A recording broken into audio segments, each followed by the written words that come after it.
Hi guys, welcome to revision time. आज मैं ला रही हूँ आप सभी के लिए एसएससी जीडी एग्ज़ाम 2025 के तीनों ही शिफ्ट के क्वेश्चंस के एनालिसिस वीडियो।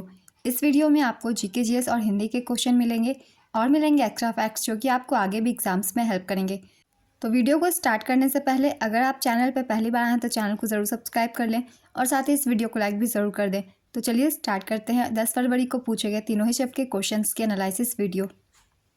क्वेश्चन नंबर 1, सितंबर 2024 तक भारत के नियंत्रक एवं महालेखा परीक्षक कौन थे? इसका आंसर है गिरीश चंद्र मुर्मू। अगस्त 2020 से नवंबर 2024 तक गिरीश चंद्र मुर्मू भारत के नियंत्रक एवं महालेखा परीक्षक थे। वे भारत के 14वें सीएजी थे। नवंबर 2024 में भारत के नए और 15वें नियंत्रक एवं महालेखा परीक्षक के रूप में के संजय मूर्ति को नियुक्त किया गया है। भारत का संविधान भाग 5 के तहत अध्याय 5 में भारत के नियंत्रक और महालेखा परीक्षक के एक स्वतंत्र पद का प्रावधान करता है। सीएजी का उल्लेख संविधान में अनुच्छेद 148 से 151 के तहत किया गया है। अनुच्छेद 148 भारत के नियंत्रक महालेखा परीक्षक होंगे, इसका प्रावधान करता है। अनुच्छेद 149 भारत के नियंत्रक महालेखा परीक्षक के कर्तव्य एवं शक्तियों से संबंधित है। अनुच्छेद 150 संघ के और राज्यों के लेखाओं का प्रारूप। अनुच्छेद 151 लेखा परीक्षा प्रतिवेदन। अनुच्छेद 279 शुद्ध आय की गणना सीएजी द्वारा प्रमाणित की जाती है, जिसका प्रमाण पत्र अंतिम माना जाता है। भारत के पहले नियंत्रक एवं महालेखा परीक्षक सर एडवर्ड ड्रमोंड थे। वे साल 1860 में इस पद पर नियुक्त हुए थे। स्वतंत्रता के बाद भारत के पहले नियंत्रक एवं महालेखा परीक्षक वी नरहरि राव थे। नेक्स्ट क्वेश्चन, डबल्स मैचों के लिए टेनिस कोर्ट की चौड़ाई कितनी होती है? इसका आंसर है 10.97 मीटर। डबल्स मैचों के लिए टेनिस कोर्ट की चौड़ाई 36 फुट यानी कि 10.97 मीटर होती है। डबल्स मैचों में कोर्ट के दोनों तरफ के एली 4.6 फुट यानी कि 1.37 मीटर चौड़े होते हैं। वही सिंगल्स मैचों के लिए कोर्ट की चौड़ाई 27 फुट 8.23 मीटर होती है। मानक टेनिस कोर्ट की लंबाई 78 फुट यानी कि 23.77 मीटर की होती है। नेक्स्ट क्वेश्चन, लोना कितने अंकों का होता है? इसका आंसर है 2। लोना शब्द कबड्डी खेल से जुड़ा है। कबड्डी में जब बचाव करने वाली टीम के सभी खिलाड़ी आउट हो जाते हैं तो हमलावर टीम को 2 अंक का बोनस दिया जाता है, जिसे लोना कहते हैं। लोना शब्द लोनी से लिया गया है, जिसका मतलब असफल यानी हारना होता है। नेक्स्ट क्वेश्चन, भारतीय संविधान का अनुच्छेद 32 किससे संबंधित है? इसका आंसर है संवैधानिक उपचार के अधिकार से। अनुच्छेद 32 भारतीय संविधान के भाग 3 से संबंधित है। भारतीय संविधान का अनुच्छेद 32 व्यक्तियों को न्याय मांगने के लिए सर्वोच्च न्यायालय में जाने का अधिकार देता है। अनुच्छेद 32 के तहत संसद सर्वोच्च न्यायालय की शक्ति प्रयोग करने के लिए किसी अन्य न्यायालय को भी सौंप सकती है, बशर्ते कि वह उसके अधिकार क्षेत्र में हो। अनुच्छेद 32 मौलिक अधिकारों के प्रवर्तन के लिए है। इस अनुच्छेद के तहत प्रदान किए गए न्यायिक आदेश के क्षेत्राधिकार की प्रकृति विवेकाधीन होती है। अनुच्छेद 32 को डॉक्टर बी.आर. अम्बेडकर द्वारा भारतीय संविधान का हृदय और आत्मा बताया गया है।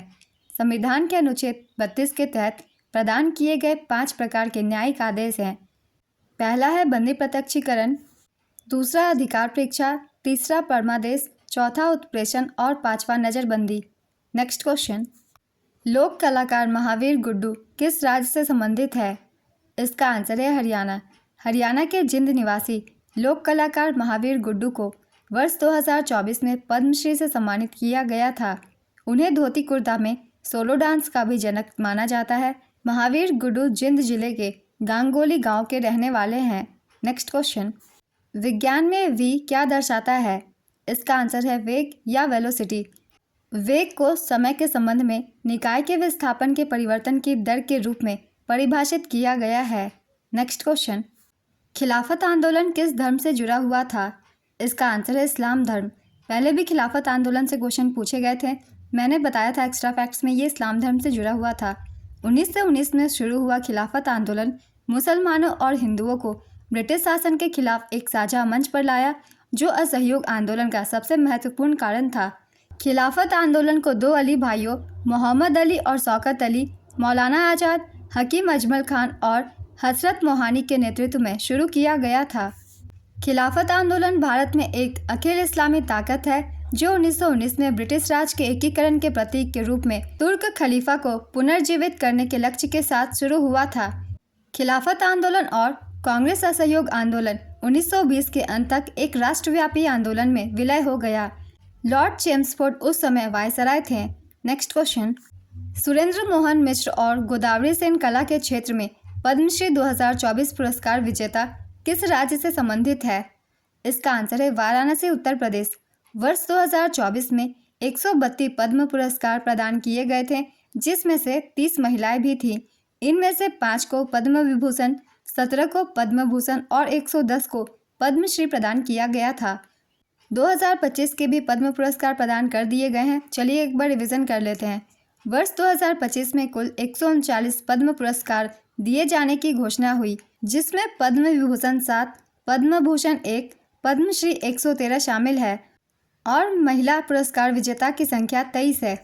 नेक्स्ट क्वेश्चन, मुद्रा का पर्यायवाची शब्द बताइए। इसका आंसर है मोहर, सिक्का, अंगूठी, छाप, रुपया, अशरफी। उत्कर्ष का विलोम शब्द क्या होगा? इसका आंसर है अपकर्ष। उधार का विलोम शब्द क्या होगा? इसका आंसर है नगद। विश्व स्वास्थ्य संगठन और यूनिसेफ के आंकड़ों के अनुसार 2020 से 21 में वैश्विक आबादी के कितने प्रतिशत लोगों के पास पीने का पानी नहीं था? इसका आंसर है 26% लोगों के पास। विश्व स्वास्थ्य संगठन और यूनिसेफ के आंकड़ों के अनुसार 2020-21 में वैश्विक आबादी के लगभग 26% या लगभग 2 बिलियन लोगों के पास सुरक्षित पेयजल तक की पहुंच नहीं थी, जिसका अर्थ है कि उनके पास स्वच्छ पेयजल तक पहुंच का अभाव था। नेक्स्ट क्वेश्चन, वर्तमान में भारत सरकार के कैबिनेट सचिव कौन है? इसका आंसर है डॉक्टर टीवी सोमनाथन। कैबिनेट सचिव भारत सरकार में सर्वोच्च पद का कार्यकारी अधिकारी और सिविल सेवक होता है। नेक्स्ट क्वेश्चन, टेक्टोनिक प्लेटें कितनी प्रकार की होती हैं? इसका आंसर है 3 प्रकार की। टेक्टोनिक प्लेटें 3 प्रकार की होती है। इनके नाम है अपसारी प्लेटें, अभिसारी प्लेटें और रूपांतरित प्लेटें। नेक्स्ट क्वेश्चन, किसी राज्य की विधानसभा में कोई धन विधेयक किसकी सिफारिशों पर प्रस्तुत किया जा सकता है? इसका आंसर है राज्यपाल की सिफारिश पर। भारत के संविधान 1949 में अनुच्छेद 198 में कहा गया है कि धन विधेयक को विधान परिषद में पेश नहीं किया जाएगा, इसे केवल विधानसभा में ही प्रस्तुत किया जा सकता है। किसी राज्य की विधानसभा में राज्य के राज्यपाल की सिफारिशों के बिना कोई धन विधेयक पेश नहीं किया जा सकता है। नेक्स्ट क्वेश्चन, 2011 की जनगणना के अनुसार भारत का जनसंख्या घनत्व कितना था? इसका आंसर है 382 व्यक्ति प्रति वर्ग किलोमीटर। 2011 की जनगणना के अनुसार भारत का जनसंख्या घनत्व 382 व्यक्ति प्रति वर्ग किलोमीटर था। जनसंख्या घनत्व का तात्पर्य प्रति वर्ग किलोमीटर में निर्वासित औसत जनसंख्या से है। 2001 की जनगणना के अनुसार भारत का जनसंख्या घनत्व 324 व्यक्ति प्रति वर्ग किलोमीटर था। ये 2001 की डाटा थी। 2011 की जनगणना के अनुसार सर्वाधिक जनसंख्या घनत्व वाला राज्य बिहार था। बिहार की जनसंख्या घनत्व थी 1106 व्यक्ति प्रति वर्ग किलोमीटर।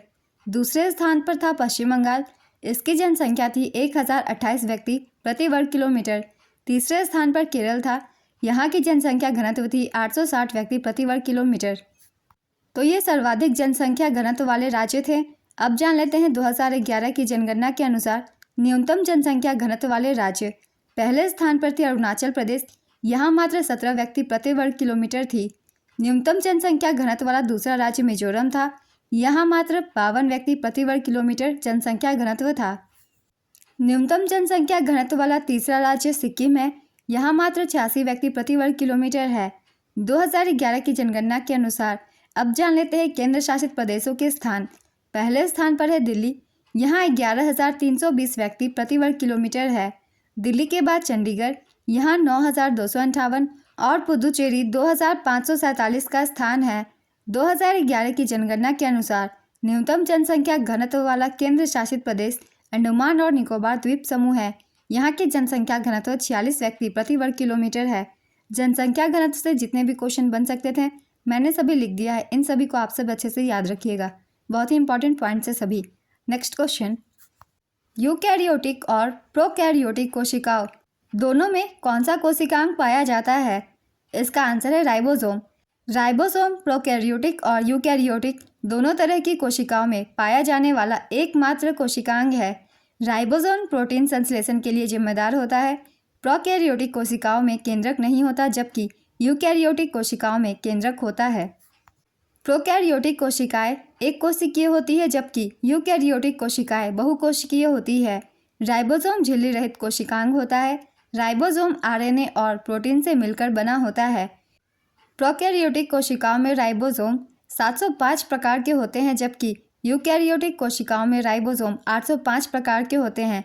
इन सभी पॉइंट्स को आप सब अच्छे से याद रखिएगा, क्योंकि इनके बीच का डिफरेंस पूछ लिया जाता है एग्जाम्स में। नेक्स्ट क्वेश्चन, किस अनुच्छेद में धार्मिक स्वतंत्रता का वर्णन है? इसका आंसर है अनुच्छेद 25 से 28। अनुच्छेद 25 के मुताबिक हर नागरिक को अपने धर्म का शांतिपूर्ण अभ्यास करने और बढ़ावा देने का अधिकार है। भारतीय संविधान के अनुच्छेद 25 में कहा गया है कि सभी व्यक्ति समान रूप से अंतरात्मा की स्वतंत्रता और सार्वजनिक व्यवस्था, नैतिकता और स्वास्थ्य के लिए धर्म के स्वतंत्र रूप से प्रचार, अभ्यास और प्रचार करने के अधिकार के हकदार हैं। भारतीय संविधान के अनुच्छेद 26 में कहा गया है कि सभी संप्रदाय धर्म के मामलों में अपने स्वयं के मामलों का प्रबंधन कर सकते हैं। भारतीय संविधान के अनुच्छेद 27 में कहा गया है कि किसी भी व्यक्ति को किसी विशेष धर्म या धार्मिक संप्रदाय के प्रचार या रखरखाव के लिए कोई भी कर देने के लिए बाध्य नहीं किया जाएगा। तो मौलिक अधिकार से हर एक शिफ्ट में क्वेश्चन बन रहे हैं, इसलिए मौलिक अधिकार आप सब अच्छे से याद करके जाइएगा। नेक्स्ट क्वेश्चन, 5वीं और 6ठी पंचवर्षीय योजना के बीच की योजना को किस नाम से जाना जाता है? इसका आंसर है रोलिंग योजना। जनता सरकार ने 1977 से 78 में 5वीं पंचवर्षीय योजना को अस्वीकार कर दिया और एक नई 6ठी पंचवर्षीय योजना शुरू की, जिसे रोलिंग प्लान के रूप में जाना जाता है। इसकी अवधि 1978 से 80 तक की थी। भारत में रोलिंग योजना को डीटी लकड़वाला को लागू करने का श्रेय दिया जाता है। रोलिंग योजना की अवधारणा गुनार मेडल द्वारा गढ़ी गई थी। 24 मार्च 1977 को जनता पार्टी की सरकार बनी और मोरारजी देसाई प्रधानमंत्री बने। 6ठी पंचवर्षीय योजना को कांग्रेस सरकार के प्रधानमंत्री श्रीमती इंदिरा गांधी द्वारा समय से पहले ही 1980 में समाप्त कर दिया गया था। भारत में गरीबी हटाओ का नारा 5वीं पंचवर्षीय योजना के तहत दिया गया था। इस योजना का कार्यकाल 1974 से 78 ईस्वी तक था। 6ठी पंचवर्षीय योजना 1 अप्रैल 1980 से 31 मार्च 1985 तक थी। यह योजना इनपुट आउटपुट मॉडल पर आधारित थी। 6ठी पंचवर्षीय योजना के दौरान बी शिवरामन समिति की सिफारिश पर 12 जुलाई 1982 को नाबार्ड की स्थापना की गई थी। ये कुछ महत्वपूर्ण पॉइंट्स थे रोलिंग योजना से और 5वीं और 6ठी पंचवर्षीय योजना से। इन सभी से क्वेश्चन पूछ लिए जाते हैं, इसलिए इन सभी को याद रखिएगा। अगला क्वेश्चन है, भारतीय संविधान में कितने अनुच्छेद हैं? इसका आंसर है 470। भारतीय संविधान में वर्तमान समय में 470 अनुच्छेद तथा 12 अनुसूचियां हैं और ये 25 भागों में विभाजित है। इसके निर्माण के समय मूल संविधान में 395 अनुच्छेद थे, जो 22 भागों में विभाजित थे। इसमें केवल 8 अनुसूचियां थी। तो आपको शुरुआत के भी याद रखने हैं और वर्तमान में कितने हैं वो भी याद रखने हैं। दोनों ही पॉइंट्स बहुत ही ज़्यादा इंपॉर्टेंट है। संविधान सभा ने 26 नवंबर 1949 को इसे अंगीकृत किया था। यह 26 जनवरी 1950 को लागू हुआ था। नेक्स्ट क्वेश्चन, नाटू नाटू गाने के लेखक कौन है? इसका आंसर है चंद्र बोस। नाटू नाटू गीत के लेखक चंद्र बोस है। वही इस गाने को कंपोज करने का श्रेय MM किरवानी को जाता है। यह गीत साल 2022 में आई थी। यह फिल्म RRR फिल्म का है। इस गाने को राहुल सिप्लीगुंज और काल भैरव ने गाया है। यह गीत तेलुगु भाषा में है। इस गाने को प्रेम रक्षित ने कोरियोग्राफ किया है। इस गाने को यूक्रेन में फिल्माया गया था। इस गाने ने गोल्डन ग्लोब और ऑस्कर दोनों अवार्ड जीते हैं। यह गीत भारत के इतिहास में पहला ऐसा गीत है जिसने गोल्डन ग्लोब अवार्ड जीता था। नाटू नाटू गाने के निर्देशक SS राजामौली हैं। नेक्स्ट क्वेश्चन, उझावर तिरुनल त्यौहार किस राज्य में मनाया जाता है? इसका आंसर है तमिलनाडु। यह त्यौहार पोंगल के तीसरे दिन मनाया जाता है। नेक्स्ट क्वेश्चन, तीरंदाजी में पीले रंग के केंद्र बिंदु यानी बुलसाई पर तीर लगने पर कितने अंक मिलते हैं? इसका आंसर है 10 अंक। पीले रंग के छल्ले 10 और 9 दोनों अंक देते हैं। लाल रंग के छल्ले 8 और 7 अंक देते हैं। नीले रंग के छल्ले 6 और 5 अंक देते हैं। काले रंग के छल्ले 4 और 3 अंक देते हैं। नेक्स्ट क्वेश्चन, अभ्यागत शब्द का पर्यायवाची बताइए। इसका आंसर है अतिथि, मेहमान, पहुना, आगुंतक। राधा को डैश पसंद है, इसमें विदेशज भरिए। इसका आंसर है किशमिश। नेक्स्ट क्वेश्चन, पृथ्वी के सतह पर गुरुत्वाकर्षण बल कितना होता है?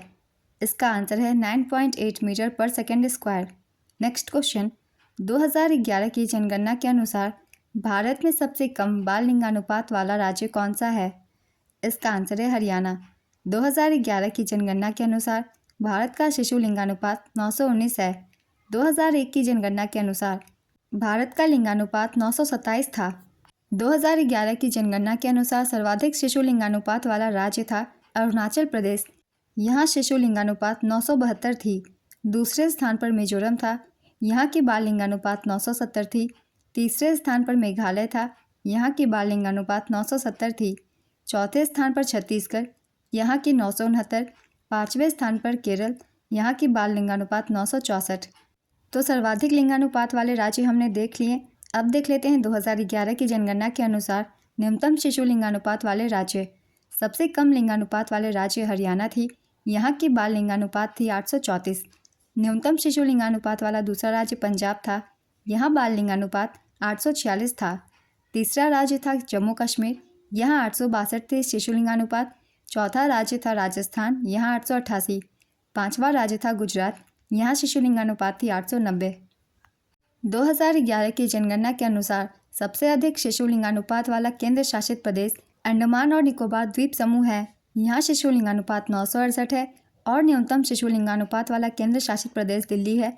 यहाँ शिशु लिंगानुपात 871 है। शिशु लिंगानुपात से सारे डाटा को मैंने लिख दिया है, आप सब इन सभी को याद रखिएगा। नेक्स्ट क्वेश्चन, 56वीं सीनियर राष्ट्रीय खो खो चैंपियनशिप 2023-24 का फाइनल किस स्टेडियम में आयोजित हुआ था?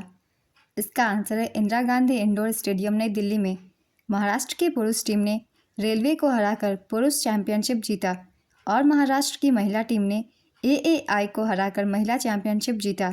इसका आयोजन इंदिरा गांधी इंडोर स्टेडियम और कर्नैल सिंह स्टेडियम दिल्ली में किया गया। संस्करण था 56वां। अगला क्वेश्चन है, योजना अवकाश का मुख्य उद्देश्य क्या था? इसका आंसर है तीसरी योजना की विफलता के कारण होने वाले आर्थिक नुकसान को सुधारना। तीसरी पंचवर्षीय योजना की दयनीय विफलता के कारण सरकार को योजना अवकाश घोषित करना पड़ा। इस बीच की अवधि के दौरान 3 वार्षिक योजनाएं तैयार की गई। इनकी अवधि थी 1966 से 67, 1967 से 68 और 1968 से 69। तीसरी पंचवर्षीय योजना के असफल होने का प्रमुख कारण यह था कि इसी समय भारत चीन युद्ध और भारत पाकिस्तान युद्ध चल रहा था। तीसरी पंचवर्षीय योजना 1961 से 66 तक चली। यह योजना पंडित जवाहरलाल नेहरू के नेतृत्व में लॉन्च हुई और इसके उपाध्यक्ष गुलजारी लाल नंदा थे। योजना का आकार था 7,500 करोड़ रुपए। तीसरी पंचवर्षीय योजना के समय ही राज्य विद्युत बोर्ड तथा राज्य माध्यमिक शिक्षा बोर्ड की स्थापना हुई और राज्य सड़क परिवहन निगमों का गठन किया गया और स्थानीय सड़क निर्माण राज्य की जिम्मेदारी बन गई। नेक्स्ट क्वेश्चन, प्रधानमंत्री रोजगार योजना की शुरुआत डैश में हुई थी? इसका आंसर है वर्ष 1993 में। यह भारत के शिक्षित युवा और महिलाओं को स्वरोजगार प्रदान करने के लिए शुरू किया गया था। यह योजना विनिर्माण, व्यापार और सेवा क्षेत्रों में स्वरोजगार प्रदान करने के लिए शुरू किया गया था। नेक्स्ट क्वेश्चन, बलराम भारतम किस नृत्य से संबंधित है? इसका आंसर है मोहिनीअट्टम। तो बलराम भारतम से कुछ क्वेश्चन पूछे गए थे। एग्जैक्टली क्वेश्चन क्या था ये मुझे नहीं मिल पाया। अगर आप में से किसी को भी याद हो तो आप मुझे बता सकते हैं कमेंट बॉक्स में। मोहिनीअट्टम का उल्लेख कई प्राचीन ग्रंथों में मिलता है, जिनमें शामिल है व्यवहारमाला, गौशाला यात्रा। बलराम भारतम नाट्यशास्त्र पर 18वीं सदी का संस्कृत में लिखा गया ग्रंथ है। मोहिनीअट्टम केरल का शास्त्रीय नृत्य है। मोहिनीअट्टम नाम भगवान विष्णु के स्त्री अवतार मोहिनी शब्द से लिया गया है और इसका अर्थ जादूगरनी का नृत्य है। मोहिनीअट्टम परंपरागत रूप से केवल महिलाओं द्वारा ही किया जाता है। मोहिनीअट्टम का सबसे पहला उल्लेख 16वीं सदी के भारतीय नाट्यशास्त्र ग्रंथ व्यवहारमाला में मझामंगलम नारायण नंबूदरी द्वारा लिखा गया है। डॉक्टर सुनंदा नायर मोहिनीअट्टम में मास्टर डिग्री हासिल करने वाली भारत की पहली व्यक्ति हैं। उन्होंने मुंबई विश्वविद्यालय से मोहिनीअट्टम में आंतरिक गीतात्मक नारीवादी पर अपनी PhD थीसिस पूरी की है। नेक्स्ट क्वेश्चन, हरित क्रांति में सबसे ज़्यादा क्या फ़ायदा देखने को मिला था? इसका आंसर है हरित क्रांति से कई फ़ायदे हुए थे। ये मैं लिख दे रही हूँ, इनमें से जो भी ऑप्शन में हो आप उसे टिक कर सकते हैं, वो आंसर सही होगा। इससे देश अनाज उत्पादन में आत्मनिर्भर हो गया। सबसे इम्पॉर्टेंट पॉइंट यही है, बाकी भी देख लेते हैं। इससे अनाज का भंडार बढ़ा, इससे किसानों की आय बढ़ी, इससे गरीबी कम हुई और भुखमरी पर नियंत्रण लगा। इससे शिशु मृत्यु दर कम हुई, इससे ग्रीन हाउस गैस उत्सर्जन कम हुआ, इससे कृषि के लिए जरूरी जमीन कम हुई, इससे वनों का रोपण बढ़ा, इससे मौसम के बावजूद फसलों की पैदावार निरंतर रही। हरित क्रांति की शुरुआत 1960 के दशक में हुई थी। इसे नॉर्मन बोरलॉग ने शुरू किया था। Doctor MS. स्वामीनाथन को हरित क्रांति का जनक कहा जाता है। उन्होंने नए किस्म के बीज बनाए थे। नेक्स्ट क्वेश्चन, अंत का विलोम शब्द क्या होगा? इसका आंसर है आरंभ या अनंत। कर्नाटक में नवरात्रि के समय कौन सा त्यौहार मनाया जाता है? इसका आंसर है नाडा हब्बा। कर्नाटक में नवरात्रि को स्थानीय रूप से नाडा हब्बा के नाम से पुकारा जाता है। नेक्स्ट क्वेश्चन, प्रधानमंत्री रोजगार सृजन कार्यक्रम की शुरुआत कब हुई थी? इसका आंसर है 31 मार्च 2008। प्रधानमंत्री रोजगार सृजन कार्यक्रम की शुरुआत 31 मार्च 2008 को हुई थी। यह परियोजना प्रधानमंत्री रोजगार योजना और ग्रामीण रोजगार सृजन कार्यक्रम को मिलाकर बनाई गई थी। इस योजना के तहत ग्रामीण और शहरी इलाकों में सूक्ष्म उद्यमों की स्थापना के जरिए रोजगार के अवसर पैदा किए जाते हैं। इस योजना को सूक्ष्म, लघु और मध्यम उद्यम मंत्रालय प्रशासित करता है। नेक्स्ट क्वेश्चन, आज़ाद हिंद फौज की स्थापना सुभाष चंद्र बोस ने किस देश में की थी? इसका आंसर है सिंगापुर। 21 अक्टूबर 1943 को सुभाष चंद्र बोस ने सिंगापुर में आज़ाद हिंद फौज का गठन किया। भारत को आज़ाद कराने के लिए भारतीय राष्ट्रीय सेना का विचार मूल रूप से रास बिहारी बोस द्वारा कल्पना की गई थी, जो 1915 में जापान चले गए थे और मलाया को ब्रिटिश भारतीय सेना के एक भारतीय अधिकारी मोहन सिंह की मदद से जापानी नागरिक बन गए थे। सुभाष चंद्र बोस से बहुत ही इंपॉर्टेंट कुछ पॉइंट्स है, चलिए एक बार रिविजन कर लेते हैं। सुभाष चंद्र बोस जनवरी 1941 में गुप्त रूप से भाग गए और बर्लिन पहुंचे। जुलाई 1943 में वे सिंगापुर में INA में शामिल हो गए। वहां रास बिहारी बोस ने उन्हें नेतृत्व सौंप दिया। उन्होंने रंगून और सिंगापुर में 2 भारतीय राष्ट्रीय सेना मुख्यालय स्थापित किए। इंडियन नेशनल आर्मी में गांधी जी, आज़ाद और नेहरू नाम की 3 फाइटिंग ब्रिगेड थी। लक्ष्मी सहगल के नेतृत्व वाली रानी झांसी ब्रिगेड एक विशिष्ट महिला बल थी। इसमें सुभाष चंद्र बोस ने दिल्ली चलो का नारा दिया था। अगला क्वेश्चन है, बी.डी. मिश्रा किस केंद्र शासित प्रदेश के उपराज्यपाल हैं? इसका आंसर है लद्दाख। ब्रिगेडियर चिकित्सक बी.डी. मिश्रा भारतीय सेना के पूर्व ब्रिगेडियर हैं। वह अरुणाचल प्रदेश के राज्यपाल थे और लद्दाख के उपराज्यपाल हैं। Next question, doctor Soumya Swaminathan 2024 में क्या है? इसका आंसर है राष्ट्रीय क्षय रोग उन्मूलन कार्यक्रम के लिए प्रधान सलाहकार। उन्होंने भारतीय चिकित्सा अनुसंधान परिषद के महानिदेशक के रूप में भी कार्य किया है। डॉक्टर सौम्या स्वामीनाथन विश्व स्वास्थ्य संगठन की मुख्य वैज्ञानिक रही हैं।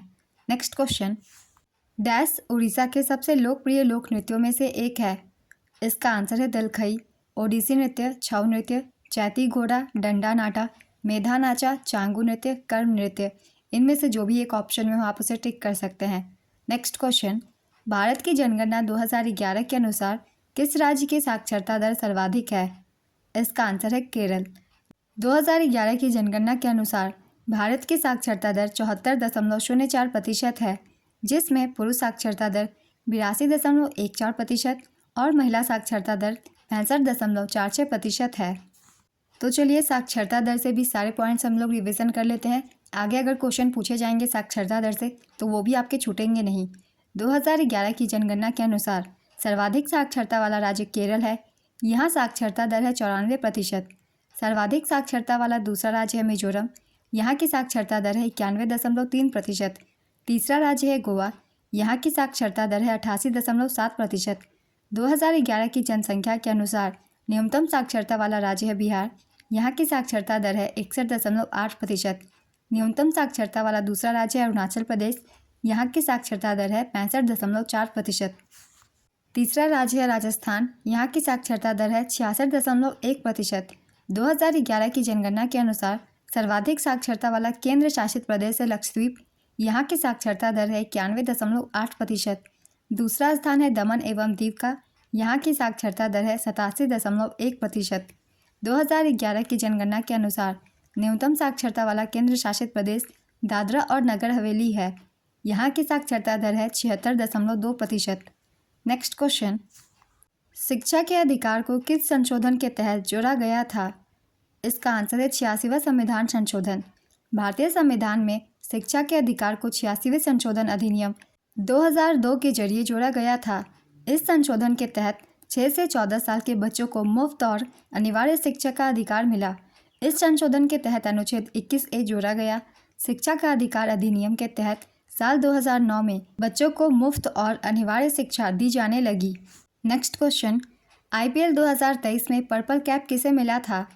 इसका आंसर है मोहम्मद शमी।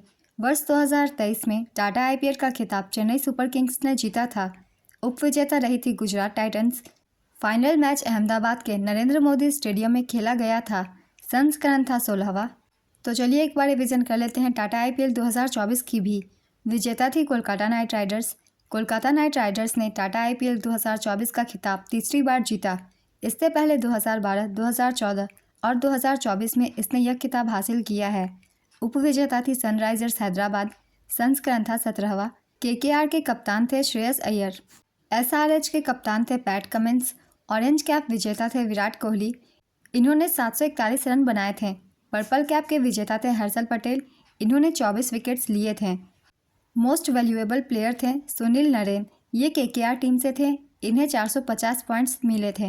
नेक्स्ट क्वेश्चन, जावरा उत्सव कहाँ मनाया जाता है? इसका आंसर है मध्य प्रदेश के बुंदेलखंड क्षेत्र में। ईश्वरी प्रसाद कथक के किस घराने से संबंधित है? इसका आंसर है लखनऊ घराने से। सरहुल त्यौहार किस राज्य में मनाया जाता है? इसका आंसर है झारखंड। 61वां संवैधानिक संशोधन अधिनियम किससे संबंधित है? इसका आंसर है मतदान की आयु 21 से कम करके 18 वर्ष करने से। पद्मश्री पुरस्कार से सम्मानित कथक नृत्य से जुड़े कलाकार कौन है? इसका आंसर है सितारा देवी और डॉक्टर पुरुषोत्तम दाधीच।